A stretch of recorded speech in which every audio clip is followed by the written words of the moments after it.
Hi, this is Geshe Michael Roach, and we're continuing with our series about how to use the ACIP database, Asian Classics Input Project, collection of about 10,000 texts written in Tibetan and Sanskrit.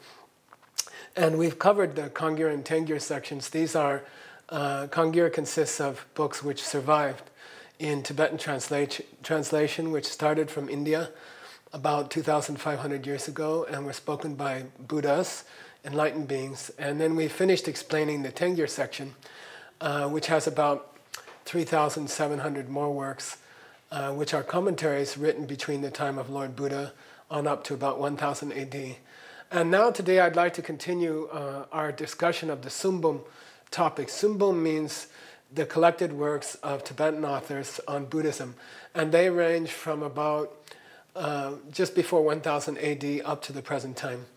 And ACIP has put in a large number of those beautiful commentaries because they are just fantastic explanations of the ancient texts of Buddhism. Without those explanations, it's very difficult to read the ancient texts, the more ancient texts. So we were talking about the topics. If we walked into the library of the Sungbum, all the books written in Tibetan about Buddhism, and we were looking at the shelves, and we were talking about what's on the various shelves. So we had just finished Uma, or middle way, and now I'm going to continue through the various topics of the Sungbum section. We may not be able to finish in this video, we may continue on another video. So I'm going to start the screen recording now. And you can see that the cursor is set at Uma, which means books written about the middle way philosophy, mainly having to do with emptiness. And now we'll go down to the next section, which is called Chang'e. Chang'e means the art of interpretation, and this was a genre of literature that was made popular by Tsongkhapa, the incomparable Tsongkhapa. He was very concerned about the four ancient schools of India, apparent contradictions between four ancient schools from India, which would mean contradictions between what Lord Buddha said, for example, in the first turning of his wheel, and the second and third turnings of the wheel. And so he wrote a very famous work called Chang'e Lekshin Yingbo, meaning the essence of eloquence. And in this book he explained when did Lord Buddha mean what he said, and when was he speaking simply for a sort of a new audience and he had to simplify things, and actually contradicts something he said to a more advanced audience. So what are the ground rules for understanding when something Lord Buddha said is to be taken on face value and when it is to be taken interpreted? So that's called Chang'e. And we have a large quantity of literature on that in the database. Personally, I find that very helpful for the study of the mind-only school. And recently in Asia, I was teaching from that text to help people understand the mind-only school of ancient Buddhism. The next category here, as you can see on the screen, is called Chilen. Chiwa means to ask a question, Len means to give an answer. So Chilen is a body of literature which developed in Tibet of question and answer. So oftentimes there would be a group of disciples sitting around a lama, and they would start asking questions to the lama, and then someone would be taking notes, and later those questions were written down together and then carved into separate books called Chilen.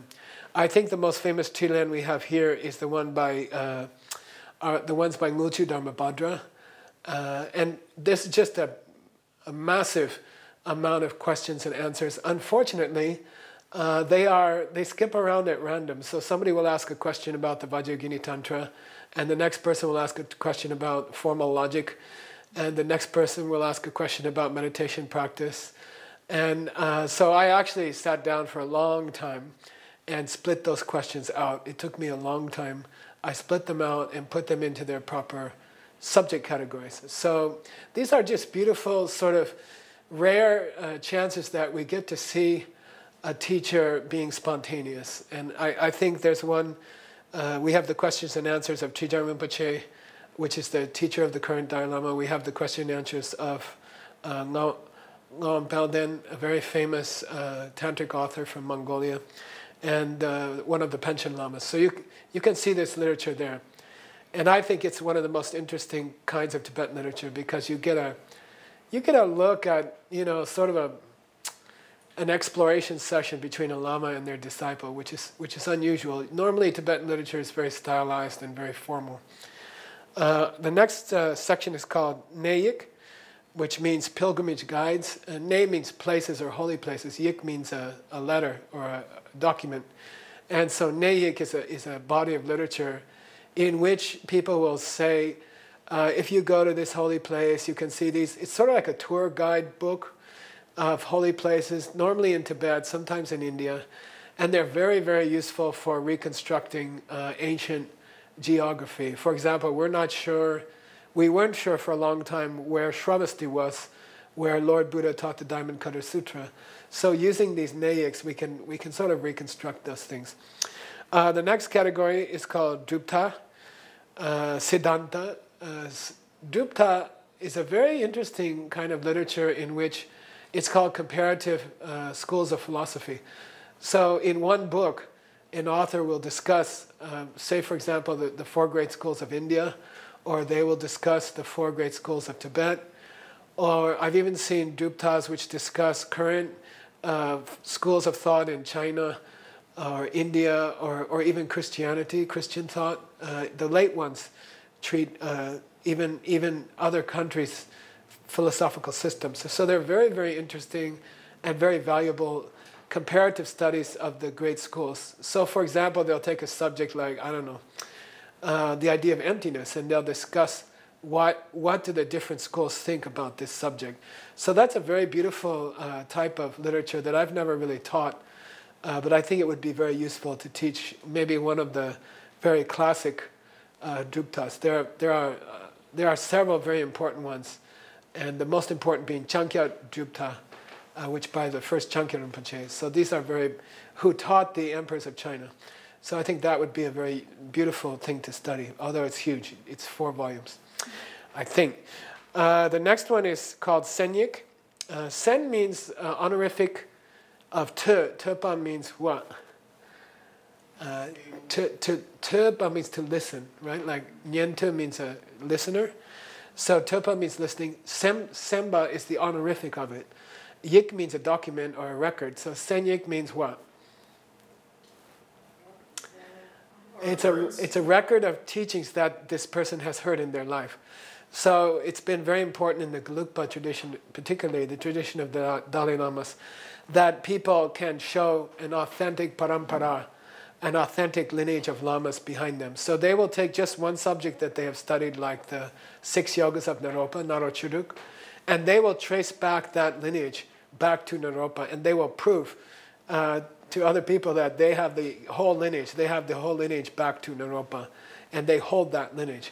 So they, a very high lama like Pabonko Rinpoche has a very extensive senyik, and he takes each subject he ever studied, open teachings or secret teachings, and he will trace back each lama that ever taught it. And for example, recently we've been using with my friend Nick the Lamrim teachings, the senyiks for the Lamrim teachings were invaluable guides for finding out what was the line of lamas and disciples back to the first Lamrim teachings. And we were able to decipher the great Dzogchen poster, or all the lamas of the Lamrim lineage. And to do that, these senyiks are invaluable, to see records of teachers and disciples. So we're very anal in the Gelugpa lineage about being able to say who were your lamas back to the beginning. And there are verses of senyik.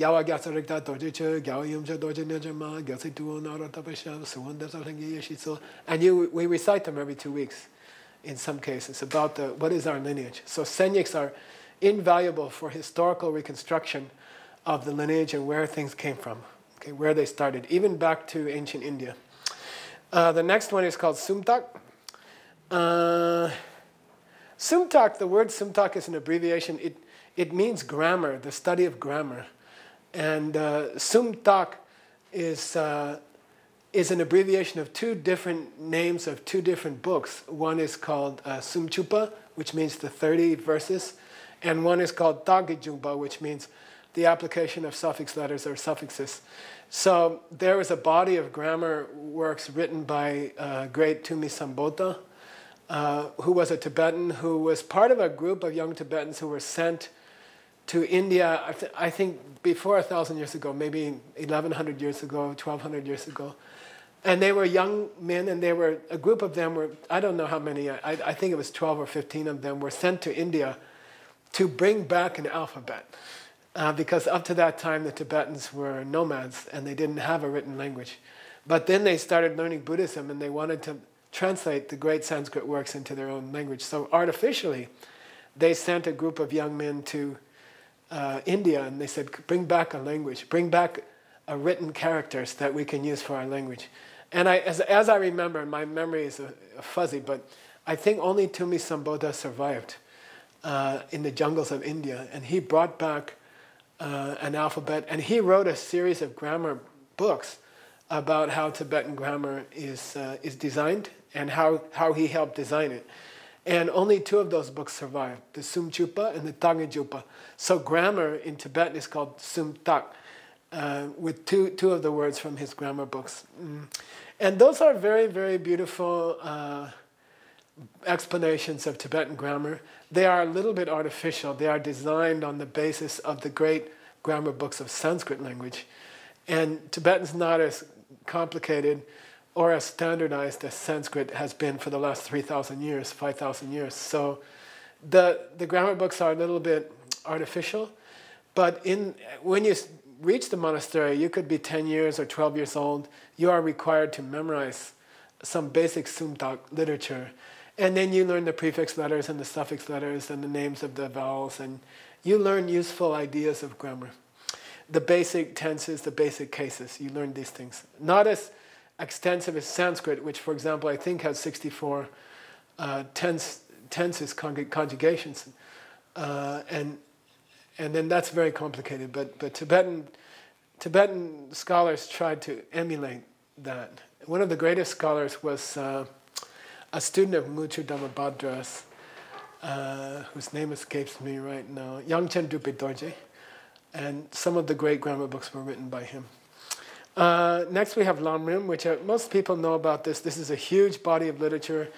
I think we've input almost, 50 different Lamrim texts. And this is a uniquely Tibetan system where they took the 5 great subjects from ancient India, Jetsun in particular, based on work by Lord Atisha, and he designed an idiot's guide to enlightenment from A to Z. So you just start here, go through these 30, 40 steps of changing your own personality, of adjusting your own personality, and at the end, you'll be a Buddha.